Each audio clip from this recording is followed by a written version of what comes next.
Hello again, everybody. This is Dan Clouser, and welcome back to the Journey of My Mother's Son podcast. I'm joined with fellow podcast host Aaron Solomon. He's the host of the Jailhouse Parlor Podcast. Aaron, thanks for joining me today. Thanks, Dan, for having me on here. Pleasure to be here. Absolutely. And if we were having a contest on beards and hair, Aaron would win that contest for sure. Right. So, This is you do this on a purely audio basis, don't you, Dan? Like there's no they no, don't I do. I do video as well. So yeah, okay. everybody's going to see it. Everybody's Oh going to yeah. see it. No, That's watch I've on even got YouTube. the lumberjack plaid on as well, just to hit the day. It's hitting like it hit like 50 this morning in Florida. So Yeah. that's cold enough to put pants and a long sleeve on. Yeah, no doubt. So I'm looking forward to this. I'm happy that you reached out to me. I love being able to kind of exchange guesting, so to speak, and I'm looking Yeah. forward to being on your show here in a little while. But before we get started, just introduce yourself. Who is Aaron today? Aaron is a Florida native that has recently returned to Florida after 3 years out in the desert of Utah. Um, I am, oh, what would I call? I'm a lot of things. I do a lot of things. I've just started getting into doing stand-up after being a fan since I was in middle school. I've been a fan of Joe Rogan and long form podcasting for a while. So I've had my podcast, the Jailhouse Parlor Podcast, at least in my hands for a while. I've been able to revive it after conquering a bunch of things while I was out in Utah. Um, I played soccer for a long time, so I'm a highly competitive person. A lot of that's gone into video games and been a fan of esports since 2011, I would say.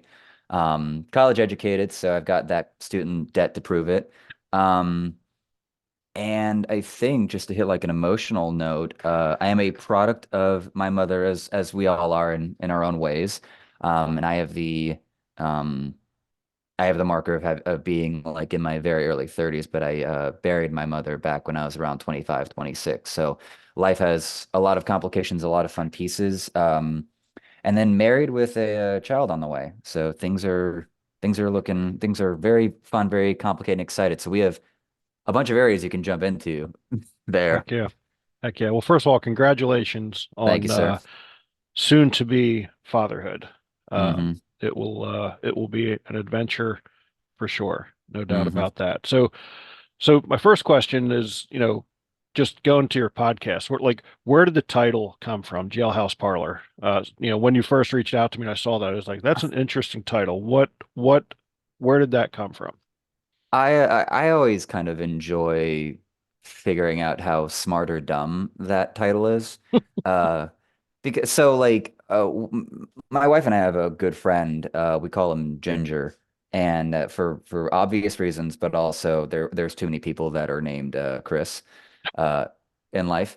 So he just threw one. Is like, yeah, just call it JHP. I'm like, what is that supposed to stand for? Like he's throwing just an arbitrary like three-letter acronym at me. It's like, what, Jailhouse Parlor Podcast or something?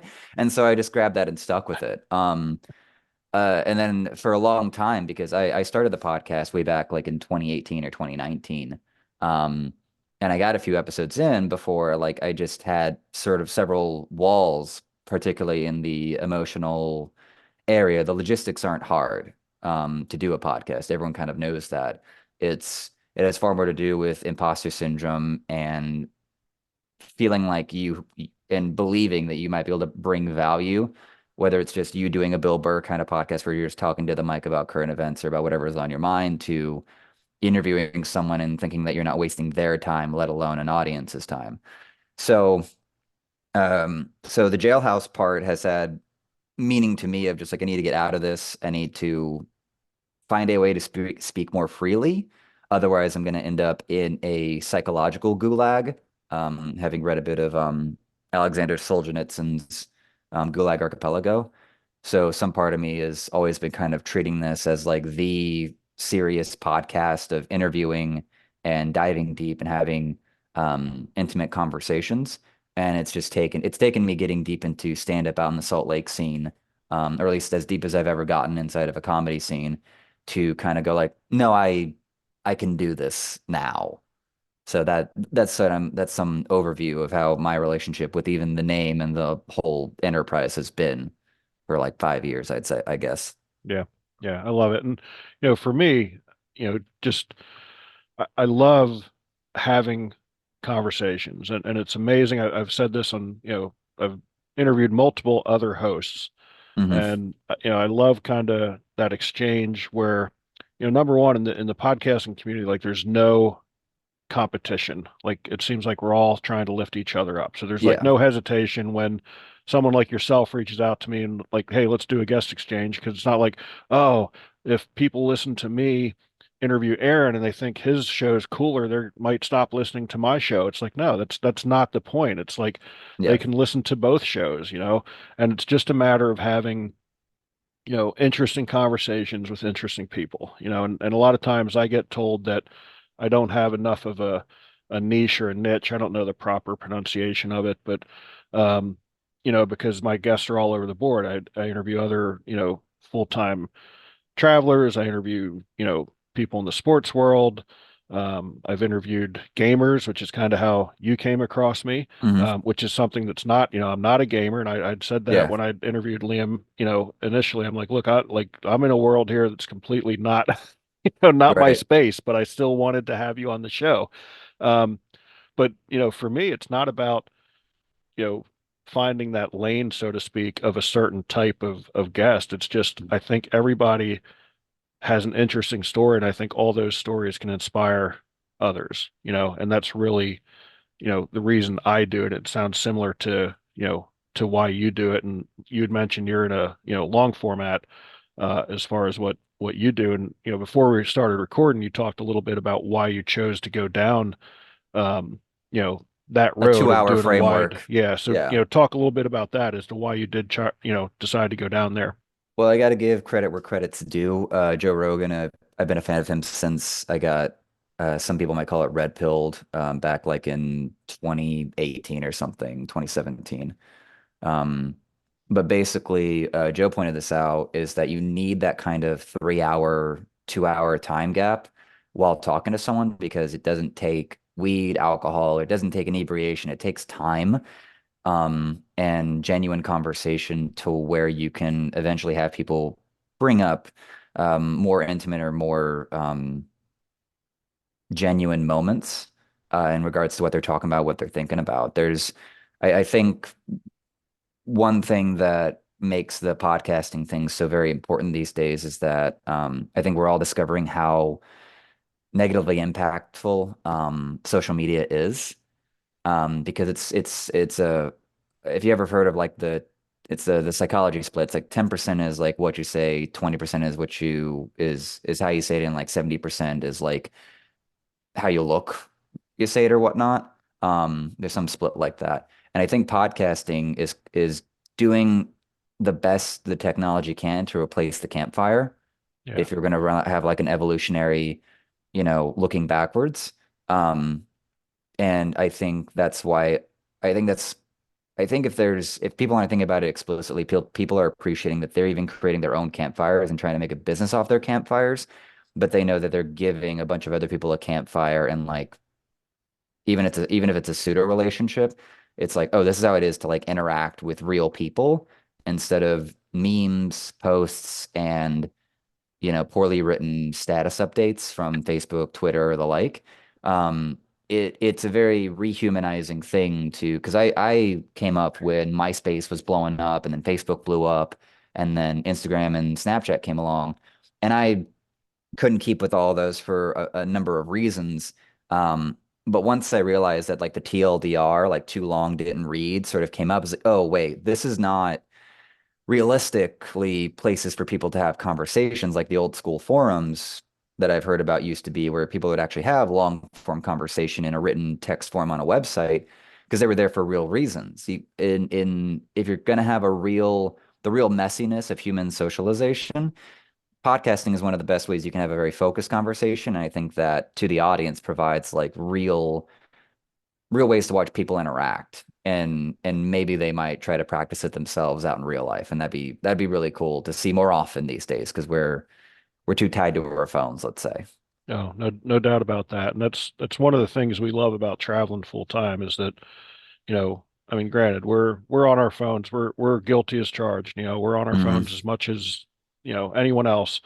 Um, but we have been able to, to put them down and put them aside and really enjoy the moment quite a bit. And I think yeah, it's definitely something that we need to do. And the best part of our journey is just the people we've met and being able to Yeah. have, we actually can still have a campfire Right. in many times, which is Oh pretty no, cool. that's the very attractive thing about the RV life is that you can go from living near a downtown to like, no, we're in bumfudge nowhere, Price, Utah, middle of nowhere, and we can just literally put a campfire out as long as we've got the wood on hand and it's plenty of fuel, Yep. So that's very fun. That's very fun to think about. Yeah. Yeah. But definitely, I agree with you. I mean, the podcasting, format is, a way to, you know, bring back that human side of all of Yeah. us, which I think, gets so lost in social media for sure.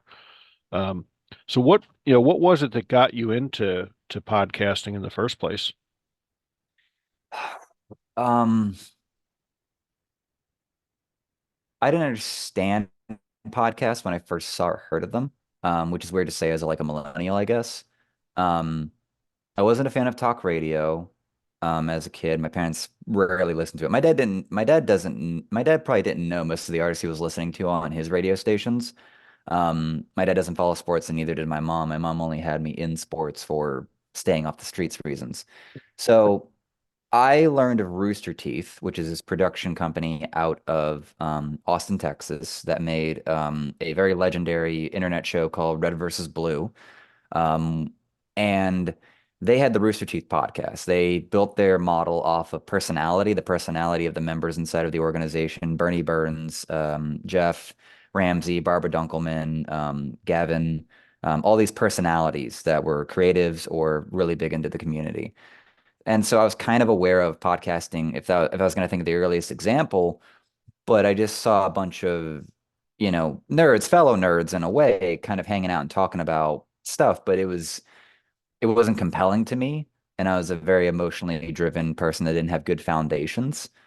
So music dominated my emotional reality up until I realized while I was working retail on like overnight shifts that I could try to grind through or just be pressing shuffle all the time to like find the next song that makes me feel good, like finding that next high.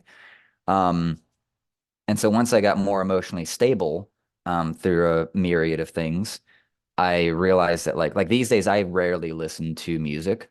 I'll find like something that TikTok gives me that's fun or is unique or is kind of hidden music as I call it, like these one-off tracks that some random person does that will never see, top 20 on Billboard or whatever.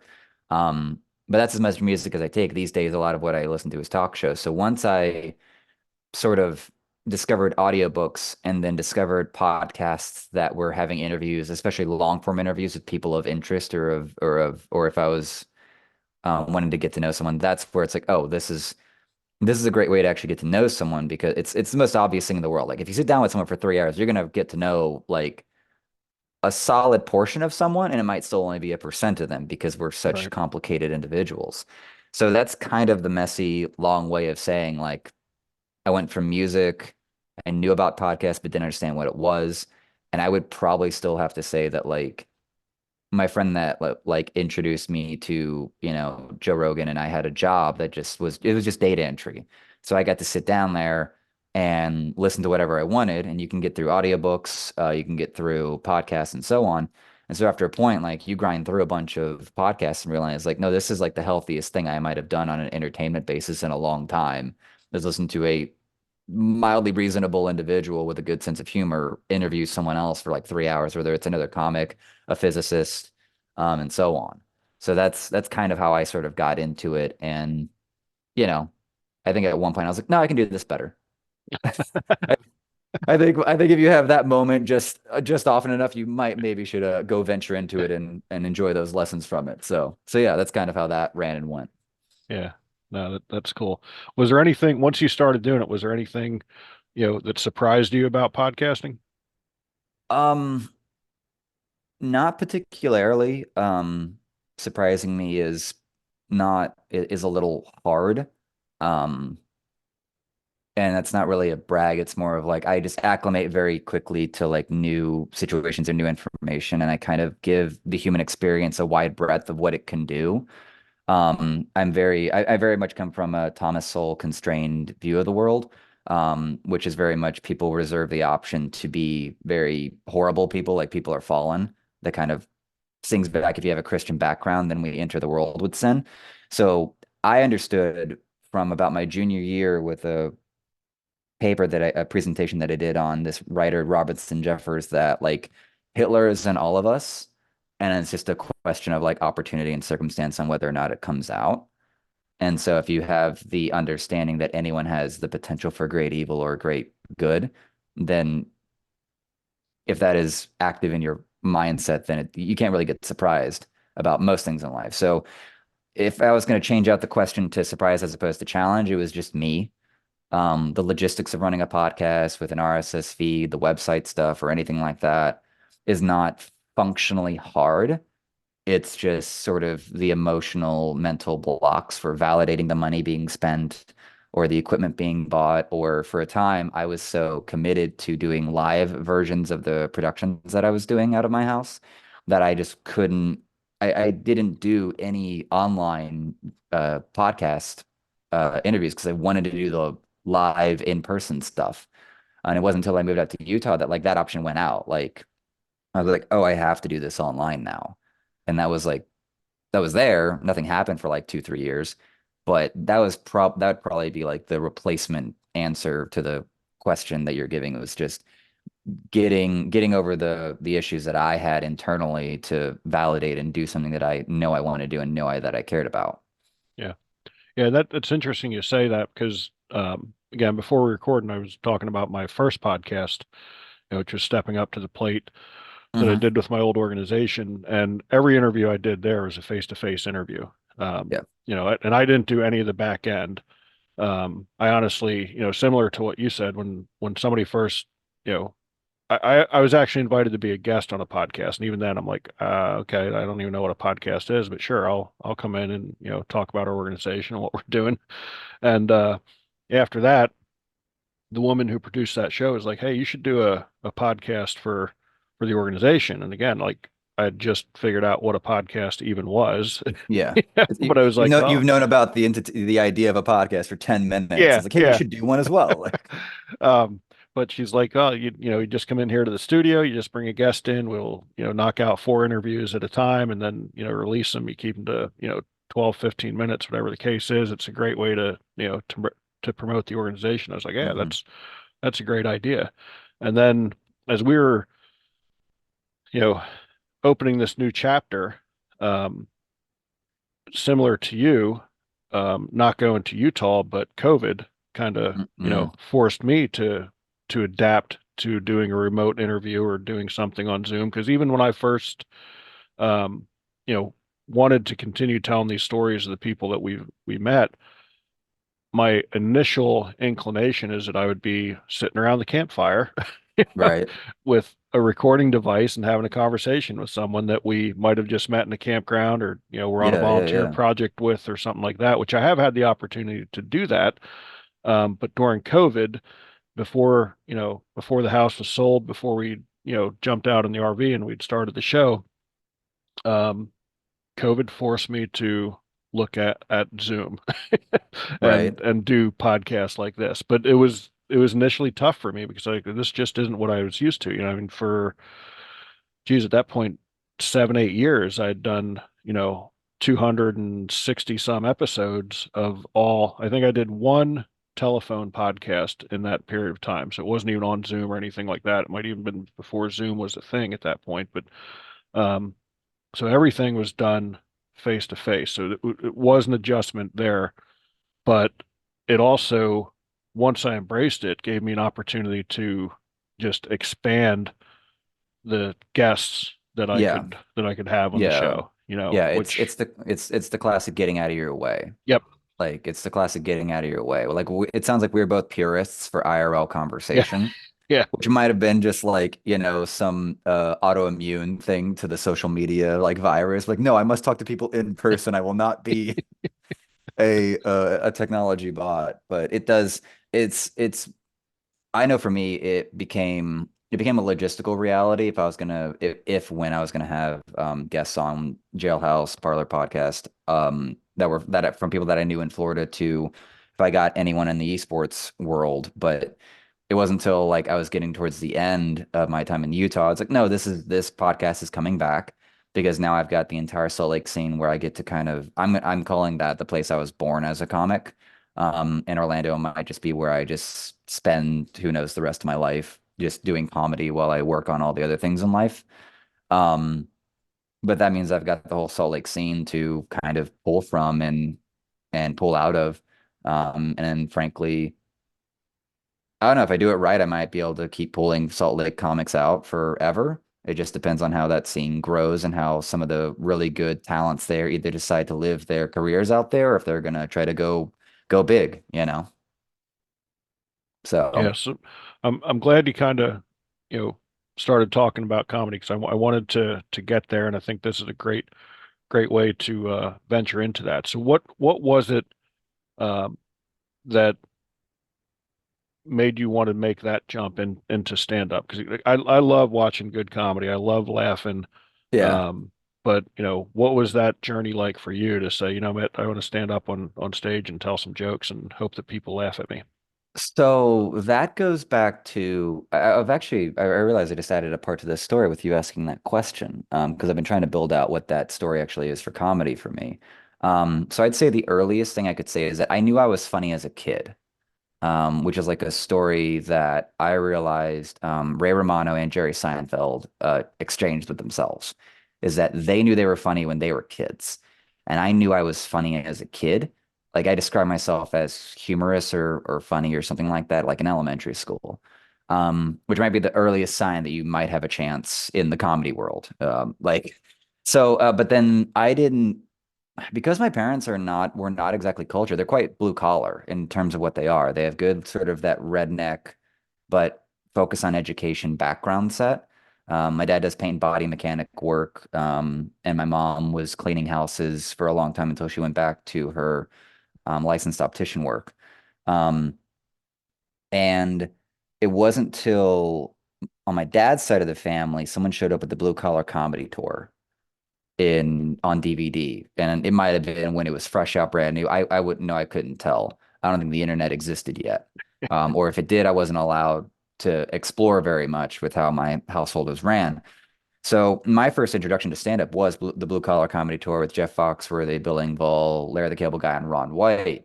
And Ron White was the guy that my dad and I bonded over because my dad is at a bar every night. Um, Scotch. he no, he's a vodka cranberry Okay, guy. because He's a vodka Ron White's a Scotch guy. He's a Scotch guy. He's a Scotch and cigar guy. But my dad is not by any means ever wasted his life in a bar or anything like that. He's a very, very organized, very hardworking guy.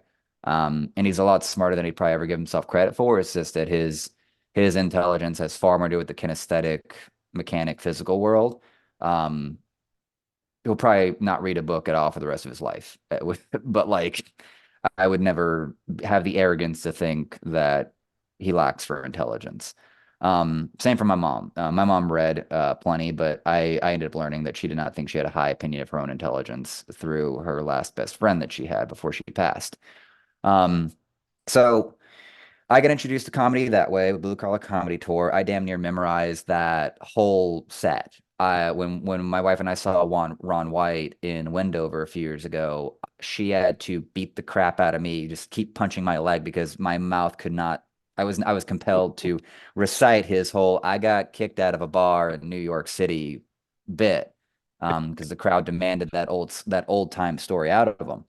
And so that was like my only thing I had for comedy was just from that side of the family. That side of the family had a very good funny bones about them, good about ribbing and messing with each other. I wasn't good for that for a long time, because of how sensitive I was and how penalizing life was. Um, and so it wasn't till my mom remarried and I had a TV in my room and I discovered Christopher Titus's Norman Rockwell is Bleeding, and the overall narrative of that special is about about a very dysfunctional um, middle to lower middle class like white family. It's kind of Christopher Titus giving a part of his life on stage in joke form and how dysfunctional it was.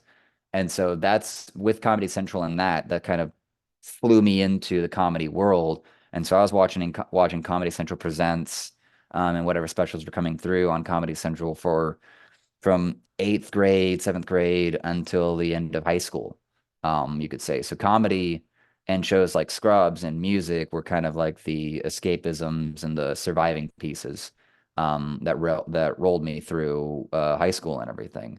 So I was aware of the art and the ability and so on. I just didn't really figure out the getting on stage or finding the open mics in Orlando for a while. And then when I did, I made one fatal error. And it was not getting in with the local community. Um, what slowed me for probably 5 years of trying to do stand up was I did not understand the value of being a part of the community.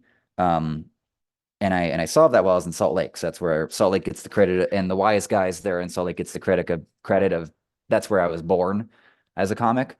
Because I'd done a few of the open mics here in Orlando, like at the Other Bar and the Orlando Improv. But one thing, and several comics that I talked to in Salt Lake agreed with this, is that you think you're going to go in there, you're going to pick a corner, you're going to write and work on your jokes, you're going to go on stage, you're going to bomb or get laughs, and then you're going to go home. And you're going to like earn your stripes or earn the right or something like that to talk to the other comics there. And in reality, that's just an absolute load of bullshit. Pardon, I forget your stature on that, but I'll keep the profanity low. You're good. But I remember when I was leaving the other bar in Orlando one night, and I'd gone on, and maybe I'd bombed or I'd just held silence, and this kid was like, "Hey, man," like he'd gone on before me or something like that. But this kid was like, "Hey," and he like kind of like motioned or gestured to like join him and like these four other people that were hanging out on the outside of the other bar, just having beers or whatnot. It was packed and it was loaded. And I just looked at him, thought of my wife, thought of doing the responsible thing. And I was like, no, and I left. And I knew right then I was making a mistake because my wife is supportive of what I do. And so I was in some weird complex way using her as an excuse. And it wasn't till this past summer, like summer of 2023, that I was like, no, I need to go there as an extroverted person and I need to talk to people. Like, regardless of how good or bad I am, how new or old I am, I need to go and talk to people for what I need. And that just opened up the door to meeting other comics and getting that anxiety out the door because what I realized I was doing was that in my anxious, paranoid brain is that I was creating not just the opponent, the enemy of the audience, but I was also creating the opponent enemy of the other comics in the room. Because like if you go to an open mic, 90% of the audience may very well be comics that are like a part of the scene.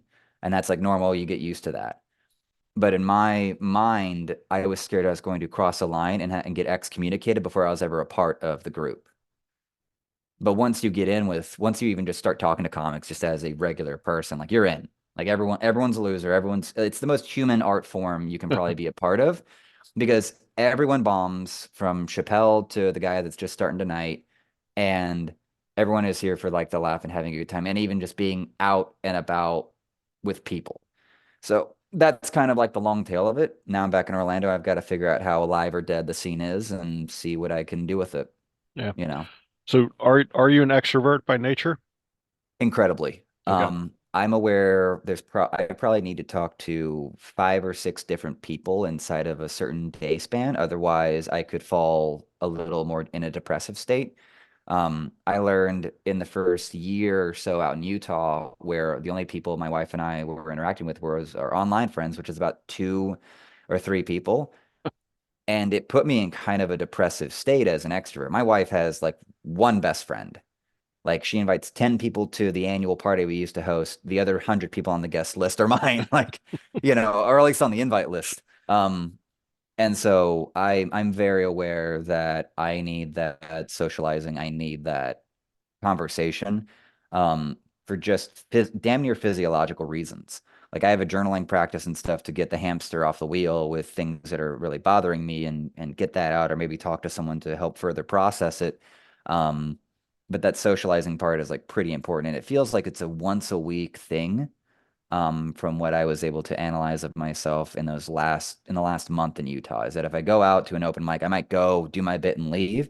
But one of those nights, I need to be out and just have the heavy socializing and nonsense, joking, picking fun, riffing with the boys out in the parking lot or at the bar or whatever.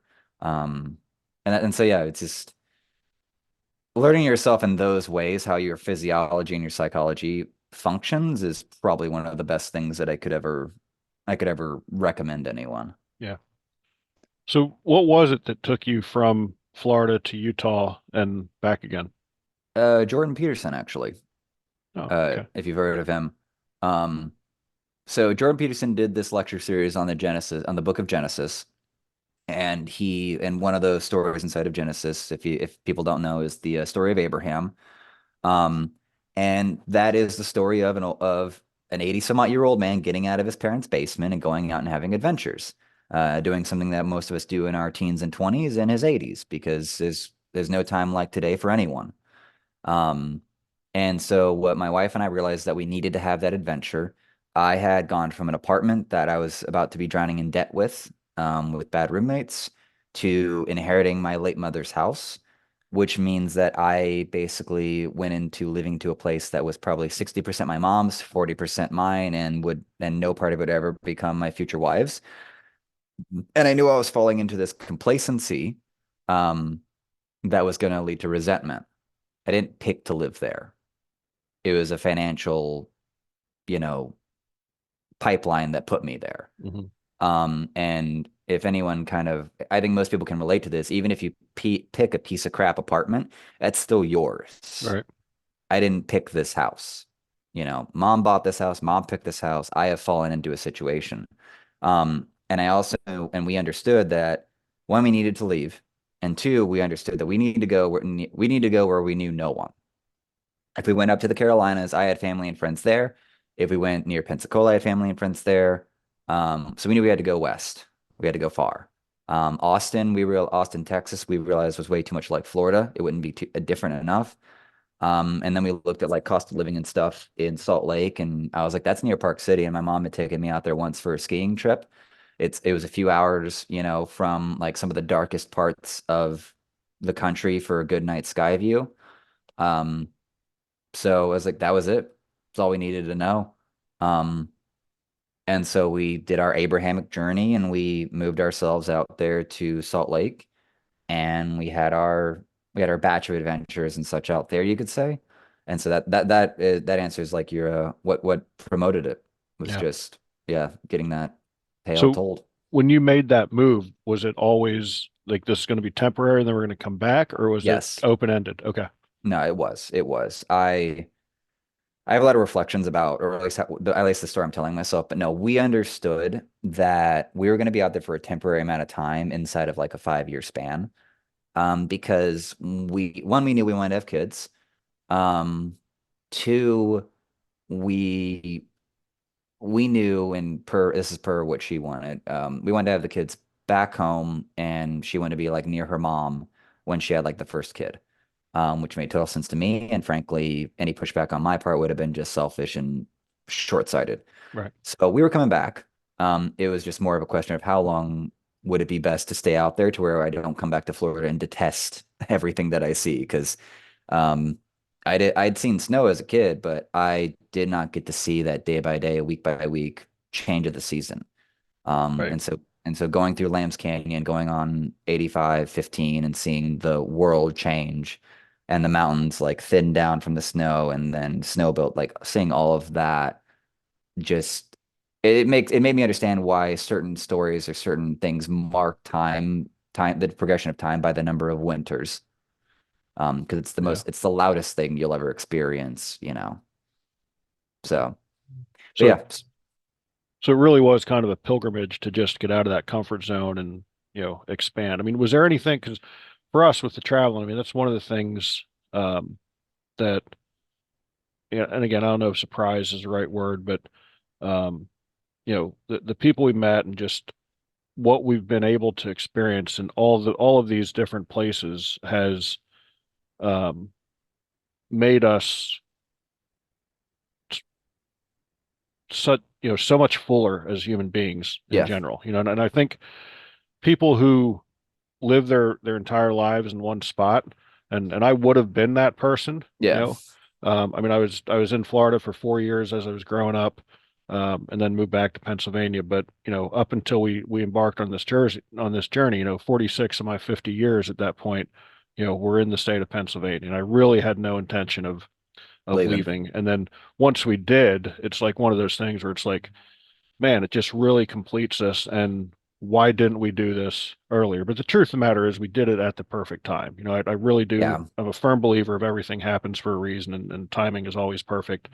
Um, so what were some of the things that you know, that pilgrimage, you know, how did it make you grow as a human? So I want to give you some fun pieces that Peterson talks about before I answer your question. Yep. Because well, one, I know a friend who she grew up in Jersey, and she realized when she went back to all of her friends that had never left, she was kind of out of that group. She traveled just far enough. She can't go home as she knew home. And Peterson points this out in the scientific realm is that by doing that traveling, you're actually activating parts of your genes. And so you are activating the greatest part of your physical being by that wideness of experience, going to see the rest of the world. So that's fun to know. You're actually, by doing all the traveling at whatever age, you are making yourself a more activated human being on a physiological level. Now, um, the change inside the pilgrimage. So the one thing I know I realized as soon as I got back to Florida, when we moved back recently, was I would not have put it to these words before, but I was trapped here. And so by doing the move out there, even knowing the cost that it took to move back or move out there, it's like I'm not trapped here in Florida anymore. I can tell this place to hiffle off and I can go anywhere. Like having done it, it's like, no, I'm not trapped here anymore. I'm in the Right. same exact counties that I grew up in and everything, but these are notes, these are not walls anymore. Um, the other thing was that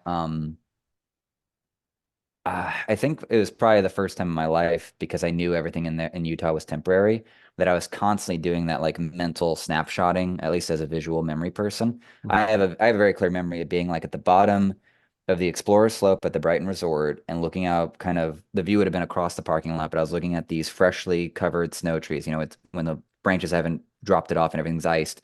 And I was like, I was capturing every of that, just like I understood in a simple way. I was like, this will never happen again. I will never have this exact opportunity to get like a season pass and go every Saturday to Brighton Resort Mhm. and do this. I still have the equipment, but unless I end up in an RV lifestyle or my wife is okay with the cold again or something and we go and move back, like this is not happening again. So I entered into that sort of phase of life and perhaps flipped from a pessimistic to an optimistic mindset somewhere in here that I was like, no, I'm appreciating capturing like every inch of this. That's one part. The other part was that because I have been doing blue collar work that was very low intensity in terms of intellectual demand, from retail to pest control stuff to I was doing primarily delivering work for the company that I was working for. So I was delivering equipment or products to all the new construction that was happening out there in the Salt Lake area. That meant that I had a lot of time driving and I had a lot of just being in my own head or being on headphones. So that meant that I had a lot of books, a lot of stuff. And one person that I discovered was Dr. K of Healthy Gamer. Dr. K is a Harvard graduate or whatever, psychiatrist, psychologist who runs this mental health organization called Healthy Gamer that helps gamers with their mental stuff, basically. He's if I'm not mistaken, he's a second generation Indian, Eastern Indian, who grew up in Texas, decided to go out back east to become a monk and the Buddhist Hindu sort of traditions. Um, got the ultimate challenge of like, yeah, you have nothing to give up, so you can't become a monk because that's when you give up everything. came back, got his doctorate or whatnot, or got his doctoral stuff, and then he decided he wanted to have stuff like a family, a wife, and do all that stuff. So he found his calling inside of the gaming world because that's where he comes from. He grew up with StarCraft and old school World of Warcraft. He's probably like maybe 10 years at the most older than me. But by finding him and having him with his Western medicine training, and then his Eastern sort of monk training and combining those things in together, it helped me structure things out better. Because even though I have a Christian background faith, there's something very lacking inside of the Western church in my take, um, that needs these other things to help people reconstruct their lives, especially in such a challenging and ever demanding world. So with Dr. K's stuff, his modeling, me taking some things from Simon Sinek, who's a big business consultant mogul guy, and sort of psychology rules and pieces, and how Dr. K interviewed people on his show. Um, I started doing that to myself in journaling and writing, as well as with other people to start unraveling the complexities of my psychology and of other psychologies per pick a trauma or whatnot. So I've become a street therapist, as I call it. I have no credentials. I am not protected by anything. Um, but yeah, that's sort of like one of the big things that I did is that I found a more structured way to play self-reflection, inside of conversation and journaling to unravel deeper and further things, um, which has done a lot for being able to have a successful marriage and to also overcome a lot of the challenges that we've talked about today with like running the Jailhouse Parlor podcast and so on. Right. I would have never done anything like this, like reaching out to you. I would not have done anything like this prior to 6+ months ago. Right. Yeah. I love it. I love it. Aaron, we talked about a lot of different things, covered a lot of different topics. Is there anything that you think we missed, that you think would be valuable to the listeners? Um, there's plenty of things that are valuable. I would say right now what I'm spending yesterday and today on is just working on an Acton Academy startup. Um, if anyone has wants to look up what that is, I know Jordan Peterson has had 2 interviews with founders of the Acton Academy system, but I'm looking to start one up or at least make sure my kids are enrolled in one here in Florida if this is where the wife and I settle. Just because the public education system and even the private version of the public education system is bollocks. It's nonsense. It's not helpful. Um, I sincerely believe watching or looking back at history with Frederick Douglass, George Washington, Abe, and all them, like they became fully successful adults in their teenage years. This country was founded by 20-year-olds with like one 40-year-old like giving commentary as they went through it. So the ability of young people, as we've called them in the 20th century, is far greater than we've kind of infantilized them down. Um, so yeah, I'm looking into that. And frankly, if anyone in the Florida area is trying to do anything similar, I'd love to have some help in that one. Because it takes a lot to start an enterprise, especially an educational one. Yeah. So yeah, that's the only other little pitching piece that I've got for you, you know. Cool. So how do people find you on the internet if they want to reach out, if they want to find the podcast, how do they find you? So the simplest thing is you can look up Aaron. I believe it should be Aaron Church. Church is just my gamer tag, but Aaron Church Solomon, Solomon. That'll put you on my YouTube channel. All my other products, from my D&D campaign to my D&D inspired improv show, 3DMs and a Tale, to the Jailhouse Parlor podcast episodes, all those go through my primary channel. And then you reserve the option to go to their separate channels if that's the kind of content you only want. So my channel has everything. It's obviously a mess. Therefore, all the other channels you can go to the A Wrathful Rhapsody YouTube channel to watch that D&D campaign as it gets published this year. You can go to the 3DMs and a Tale page to watch all those improv stories. And then of course Jailhouse Parlor Podcast. It's its own thing. Um, so yeah, you can find me there on YouTube. Appreciate the subs, like, subscribes, all that jazz.